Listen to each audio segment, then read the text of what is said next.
Olá, minha gente, tudo bem? Voltamos aqui com o nosso quarto capítulo para falar de telemedicina e especificamente hoje nós vamos tratar dos assuntos de pré-consulta, do preparo da consulta para a telemedicina nas áreas de diabetes, que é a nossa área, minha e do André, e daí nós vamos falar um pouco de pediatria, fora um pouco da área do diabetes, que está conosco aqui o Dr. Jair Kuhn, que é pediatra de consultório, uma pessoa que entende muito dessa questão.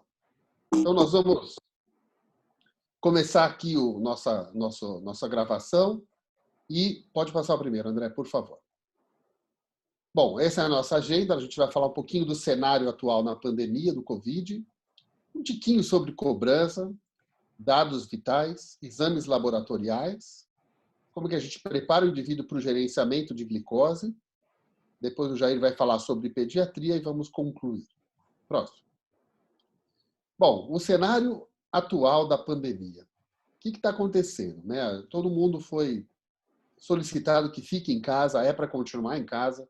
Nós estamos em momentos cada vez diferentes, mas no quesito de cuidar da saúde, a gente tem percebido que muitas pessoas têm ficado tão em casa que não estão cuidando mais da sua saúde. Na área clínica, na área de diabetes, de doente crônico, mais ainda. Não querem fazer os exames de sangue, não querem passar em consulta, não querem mostrar suas glicemias, sua pressão e gerenciar melhor os seus tratamentos. Então, a gente pôs essa figurinha que a pessoa está escondida, e lá embaixo a pessoa está tão escondida que não está aparecendo mais nos nossos consultórios. Então, é um momento que a gente precisa educar melhor os pacientes para que eles precisam fazer as suas consultas. Nós estamos falando de telemedicina. Essa é uma forma de comunicação para a gente dar conta de ajudar essas pessoas a cuidarem melhor da sua saúde. Próximo. Em relação à cobrança que a gente falou, a gente pode dividir aí, principalmente nos indivíduos que trabalham, os médicos que trabalham na área de consultas privadas, que a gente orienta preferencialmente o pagamento antecipado, e o melhor para todos nós é o depósito por transferência bancária antecipada. Então, isso é bastante fácil, hoje a maioria das pessoas sabe fazer isso. Mas esses aplicativos como o PayPal, PicPay, que utilizam cartão de crédito, tem vários outros, e que pode ser também utilizado no e-commerce, são muito práticos. Então, a gente pode mandar, às vezes, um link para a pessoa clicar ali, colocar os dados do cartão e já realizar o pagamento. A grande dificuldade vem com os planos de saúde. Esse é um ponto difícil, porque não há ainda uma normativa se atendimento por plano de saúde pode gerenciar guia, o que tem que estar escrito em algum lugar para poder comprovar que foi feita a consulta pelo plano de saúde. Os planos de saúde, cada um pode querer usar uma plataforma diferente, precisa de uma assinatura à mão, pode ser uma assinatura digital do paciente comprovando a guia. Enfim, isso ainda não está totalmente correto. Então, a gente recomenda que quem atende plano de saúde pode utilizar, por exemplo, de fazer reembolso do valor da consulta cobrada, que é um direito do paciente, ou pode pedir para o paciente assinar essa guia em outro momento, ou negociar com os planos de saúde individualmente. Por enquanto, é isso que tem que ser feito. Próximo. Queria chamar, então, o André para continuar daqui a parte de dados vitais do paciente com diabetes. Olá, para quem não me conhece, eu sou André Viana. E outra coisa que é importante, então, além do que o Márcio falou em relação à cobrança, é a questão dos dados vitais. Alguns pacientes conseguem passar algumas informações da própria casa. E é interessante que se oriente a pessoa que assiste você, seja a secretária, seja a enfermeira, nutrição, quem está assistindo você, que já peça para o paciente enviar esses dados antes da consulta começar. Por exemplo, peso. Se o paciente tem uma balança em casa, ele pode se pesar e passar esse peso para você previamente, né? Altura, pressão arterial para aqueles pacientes que têm aparelhinho de pressão em casa. Os pacientes alguns têm relógio que monitora a frequência cardíaca, ou mesmo pode pegar pelo pulso, né, a frequência cardíaca e contar. a temperatura, se você está vendo alguma situação onde a febre é importante ser medida. Muitos pacientes têm pedômetro, né, aquelas pulseirinhas que medem, ou mesmo os relógios que medem a contagem de passos. Dependendo do tratamento que você está fazendo para diabetes, onde exercício físico é importante, você pode pedir esses dados para o paciente também. Os wearables, né, tem vários hoje dispositivos, né, de saúde, dispositivos médicos que os pacientes podem usar, né, relógios. Às vezes a informação que tem ali pode ser importante, informação de sono, outras informações adequadas, aí você pode pedir para o paciente também. Mas é sempre interessante você orientar previamente, né, a consulta, o paciente aferir isso e mandar para você. Nunca depois ou durante a consulta, que isso pode tomar tempo, né? Mesma coisa para exames laboratoriais. Se na consulta ou no retorno você vai ver os exames, peça para a sua secretária, peça para quem assiste, para quem te ajuda, solicitar isso previamente para o paciente. O ideal é você receber isso previamente, seja num arquivo em PDF, seja um endereço eletrônico, seja foto por WhatsApp, o login e a senha, né, que o paciente manda para você entrar no site do laboratório. É aconselhável você ver isso antes da consulta, inclusive anotar no prontuário antes da consulta também, porque senão você fica com aquele papel ou com aquele arquivo vendo, olhando enquanto consulta o paciente, como eu estou fazendo, olhando para baixo aqui, né? Não é muito simpático no meio de uma consulta você fazer isso, e você anota no computador, daí você olha para baixo de novo, não é simpático. Então você ganha tempo vendo isso previamente e você não desvia o teu olhar da câmera, como a gente já falou num vídeo prévio da nossa série, para quem não assistiu, o nosso comportamento na frente da câmera, para quem não assistiu, eu recomendo assistir. Gerenciamento de glicemias. Os pacientes com diabetes, né, é importante que a gente está falando, focando no paciente com diabetes agora, eles têm glicosímetros muitas vezes, né? E esses glicosímetros, as principais marcas do mercado, eles têm seus softwares, seus aplicativos que permitem com que o paciente compartilhe na nuvem os dados com você. Eu vou citar aqui o software da Johnson, né, o software da Roche, da Abbott, mas tem outros também, mas os mais utilizados no mercado são esses. Então o paciente pode baixar esses dados, compartilhar na nuvem com você. Cada software tem uma forma de fazer isso. Os próprios representantes de venda desses laboratórios podem auxiliar o médico e auxiliar também o paciente como fazer isso, tá? Então é importante que seus pacientes façam isso e passem esses dados para você. E se isso não for possível por questões da tecnologia ou do entendimento do paciente, fotografia do diário de glicemia, o bom e velho diário que o paciente anota, né, as glicoses, ele pode fotografar os últimos dias e mandar para você a foto antes, você analisa e na hora da consulta você já consegue falar para o seu paciente. E daí tem as questões das bombas e sensores, que eu queria que o Márcio complementasse para a gente também, né, Márcio? É isso, é muito parecido, né? Então, existe hoje uma boa quantidade de gente que utiliza bombas de insulina e também sensores, como o Libre, por exemplo, que tem amplo uso, e todos eles, tanto dados da bomba, do uso da bomba, quanto dados do uso dos sensores, que são Libre e os sensores da Medtronic, tem softwares próprios para fazer o gerenciamento e a tomada de decisão. Estes softwares são muito pouco utilizados pelos pacientes. Em geral, são os médicos que utilizam. Mas está na hora dos pacientes aprenderem a subir os dados para a nuvem, para as suas plataformas, e compartilhar isso com o médico.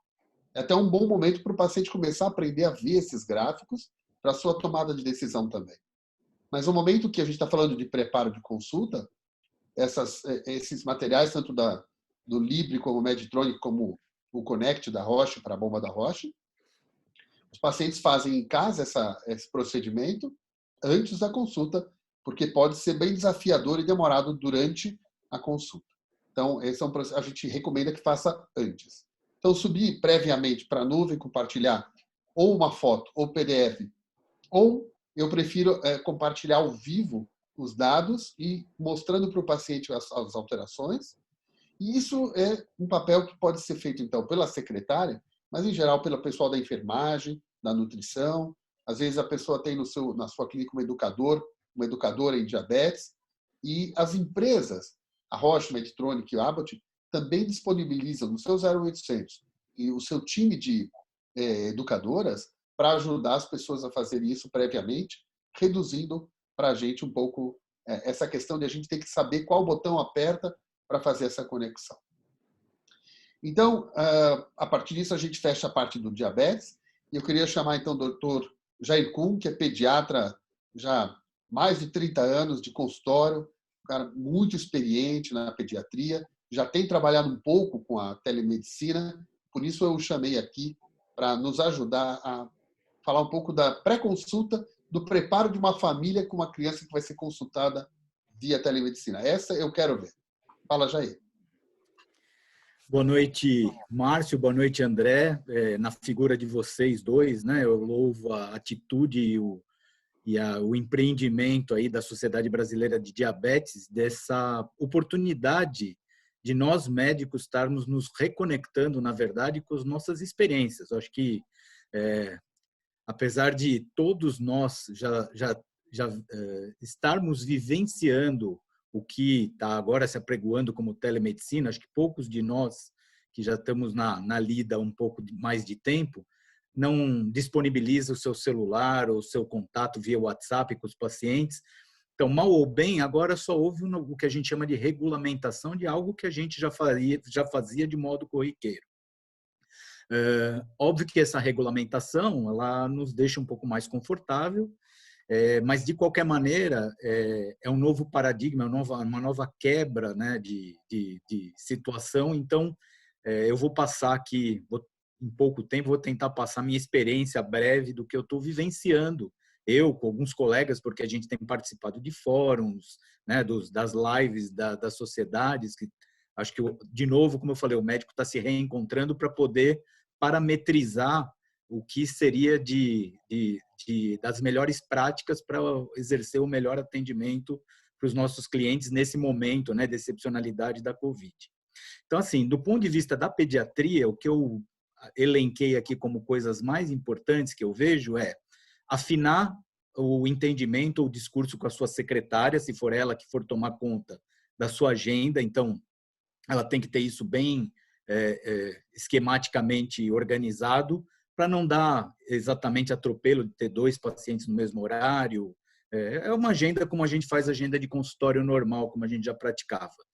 É importante você afinar também o discurso com a secretária para fazer as informações pré-consulta.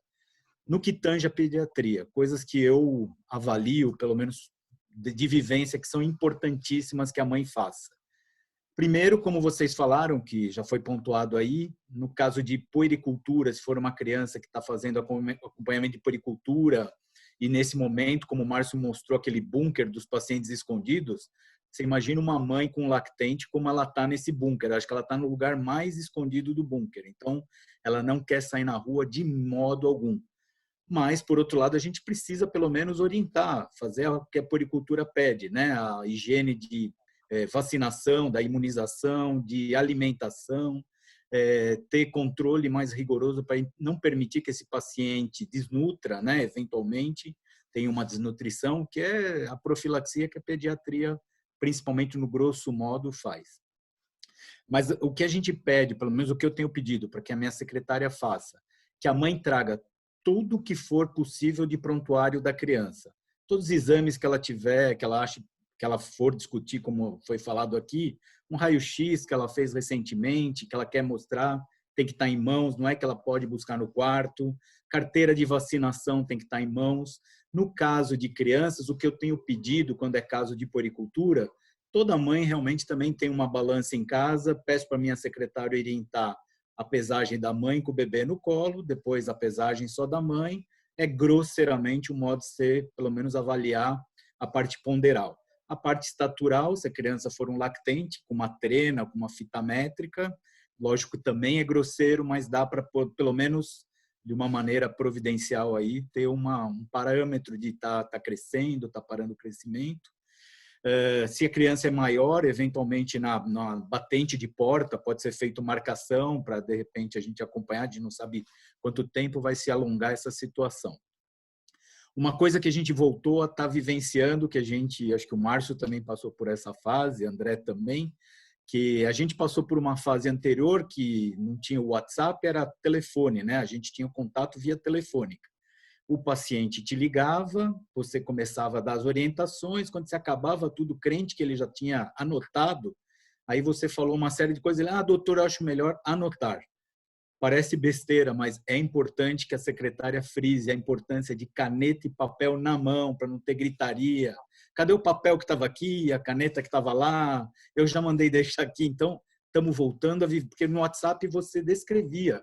A paciente mantinha um contato e formalmente a gente fazia isso de modo escrito.